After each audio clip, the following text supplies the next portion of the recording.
নমস্কার, খবরের প্রথমে দেখে নেব সংবাদ শিরোনাম। সাংঘাতিক তথ্য, শুভেন্দুর হাতে লক্ষ্মীর ভান্ডার নিয়ে অ্যাটম বোমা ফাটানো তোড়জোড়। ট্যাব কেলেঙ্কারিতে বড় ঘোষণা মমতার। 50 লক্ষ সদস্য না হলে বৈঠকে নো এন্ট্রি, বঙ্গ বিজেপির কড়া বার্তা দিল্লির। চপার থামতেই চলল তল্লাশি, কতটা অস্বস্তিতে মোদী সরকারের সেকেন্ড ইন কমান্ড। ডিগবাজি কাজলের চাপে পড়ে কেষ্টকে বললেন রাজনৈতিক গুরু।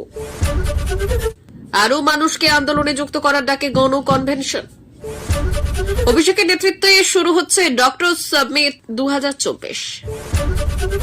20 লাখ টাকার বিমা সুরক্ষা দিচ্ছে মোদীর সরকার, জমাতে হবে মাত্র 20 টাকা। বিস্তারিত জানুন। মহিলাদের জন্য নতুন সুবিধে, গ্যাস সিলিন্ডারের দামে বড় ছাড়, এক ধাক্কায় 300 টাকা কমল। ট্যাব কেলেঙ্কারির পর এবার লক্ষ্মীর ভান্ডার কেলেঙ্কারি, চমকে দিলেন শুভেন্দু অধিকারী।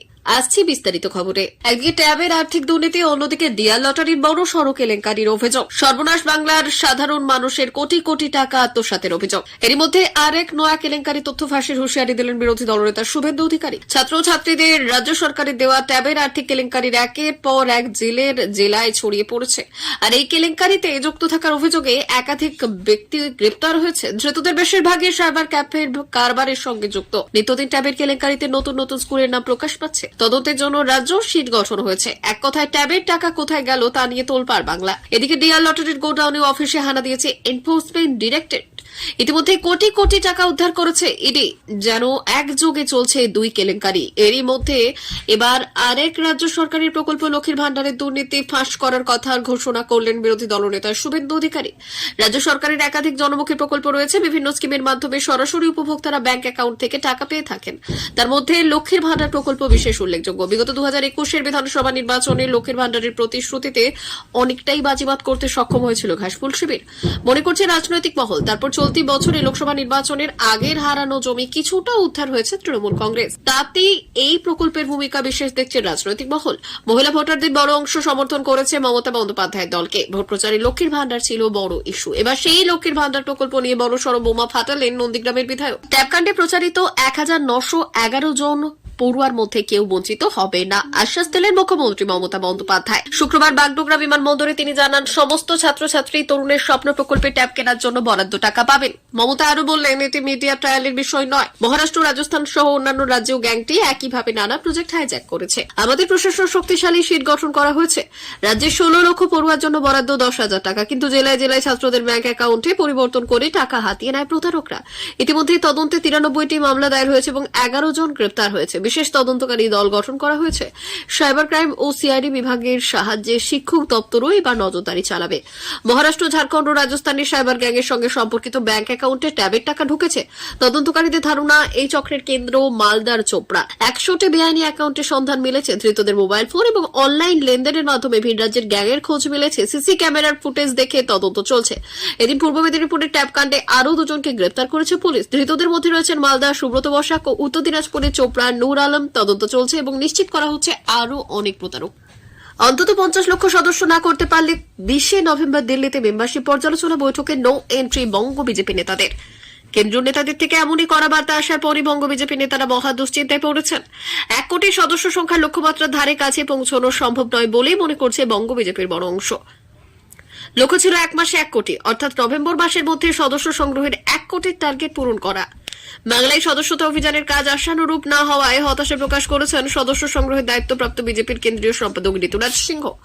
তারপরে বলে দেওয়া হয়েছে, 20 নভেম্বর সদস্য সংগ্রহ অভিযান নিয়ে দিল্লিতে অনুষ্ঠিত কেন্দ্রীয় বিজেপির পর্যালোচনা বৈঠকে বঙ্গ বিজেপির 50 লক্ষ সদস্য করে নিয়ে যেতে হবে। পরিস্থিতি সামলাতে তড়িঘড়ি বৈঠকে বসলেন রাজ্য নেতারা। 10 নভেম্বর রাজ্য জুড়ে বিশেষ সদস্য সংগ্রহ অভিযান চলে। ফের 19 নভেম্বর বিশেষ অভিযান চলবে। গত 27 অক্টোবর কেন্দ্রীয় স্বরাষ্ট্রমন্ত্রী অমিত শাহ সল্টলেকে এক অনুষ্ঠানের মধ্য দিয়ে বাংলায় বিজেপির সদস্যতা অভিযানের সূচনা করেছিলেন। ওই দিন রাজ্য জুড়ে 35,000-এর বেশি সদস্য সংগ্রহ হয়েছিল, কিন্তু তারপর প্রতিদিন গড়ে 17 থেকে 18,000 সদস্য হয়েছে।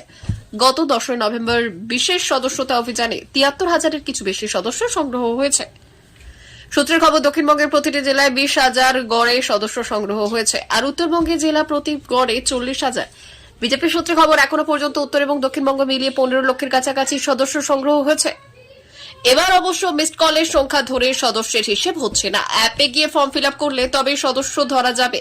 দলের মধ্যে এখন এটাই বড় প্রশ্ন, নির্দিষ্ট সময়ের মধ্যে সদস্য সংগ্রহের লক্ষ্যমাত্রা পূরণ হবে কিনা। আর 20 নভেম্বরের মধ্যে 50 লক্ষের ধারে কাছেও পৌঁছানো কার্যত অসম্ভব বলে মনে করছে গেরুয়া শিবিরের একাংশ।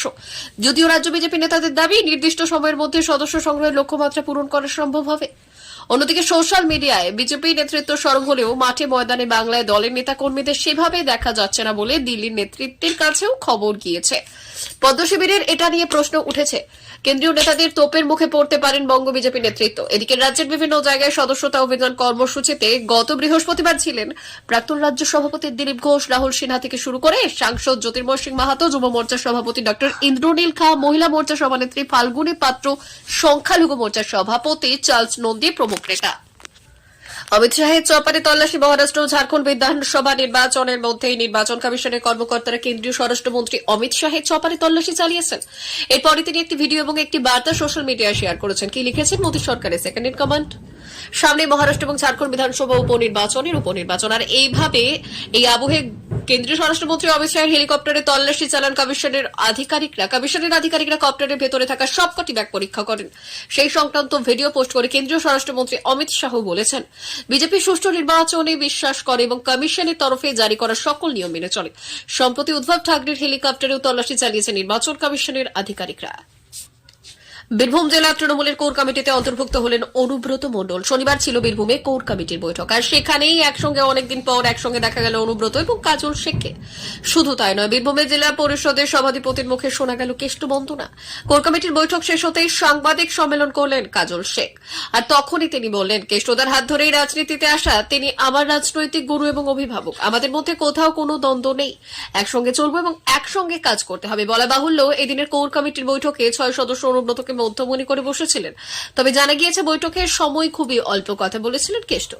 অন্যদিকে বৈঠক প্রসঙ্গে সিউড়ির বিধায়ক তথা কোর কমিটির আহ্বায়ক বিকাশ রায়চৌধুরী জানিয়েছেন, কেষ্ট বীরভূমের জেলা সভাপতি, তার সাথেই কোর কমিটির চেয়ারপারসন হয়ে থাকবেন। সকলকে একসাথে নিয়ে চলার ব্যাপারে বৈঠকের সিদ্ধান্ত হয়েছে। এবার থেকে প্রত্যেক মাসে কোর কমিটির বৈঠক করা হবে। আগামী 15 ডিসেম্বর রামপুরহাটে হতে চলেছে পরবর্তী কোর কমিটির বৈঠক। বলা বাহুল্য, তৃণমূলের শক্ত ঘাঁটি হল বীরভূম, তবে গরু পাচার কাণ্ডে কেষ্ট গ্রেপ্তার হতে এই কোর কমিটির দায়িত্ব পায় কাজল শেখ সহ অন্যান্যরা, আর এবার জেল থেকে মুক্তি হতেই এই কমিটির দায়িত্ব সামলাতে চলেছেন অনুব্রত মণ্ডল।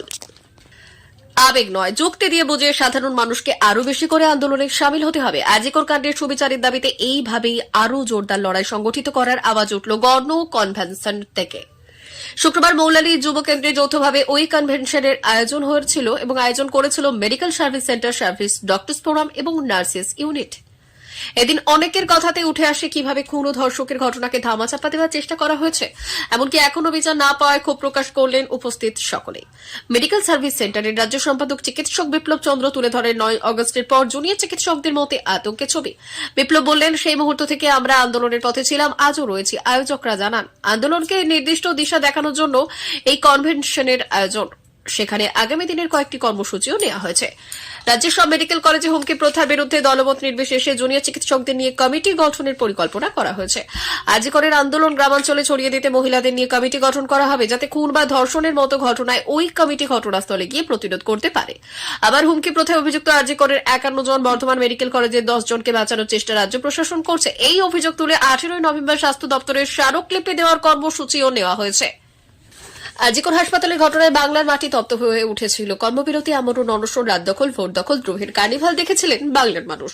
ওই গোটা পর্বে ডায়মন্ড হারবারের সাংসদ অভিষেক বন্দ্যোপাধ্যায়কে দুবার এক্স হ্যান্ডেলে মন্তব্য করতে দেখা গিয়েছিল। আরেকবার পুলিশ কমিশনারকে ফোন করে অপরাধীকে গ্রেপ্তার করার নির্দেশ দেন। এখন কর্মবিরতি থেকে অনশন সবে উঠে গিয়েছে, কিন্তু ওই ঘটনার প্রেক্ষাপটে ডক্টর সামিট 2024 হতে চলেছে ডায়মন্ড হারবারের রামতলায়। আগামী 30 নভেম্বর হেলথ ফর অল শীর্ষ কর্মসূচি পালিত হবে সমন্বয় অডিটোরিয়ামে, যেখানে প্রধান বক্তা স্থানীয় তৃণমূল কংগ্রেস সাংসদ অভিষেক বন্দ্যোপাধ্যায়।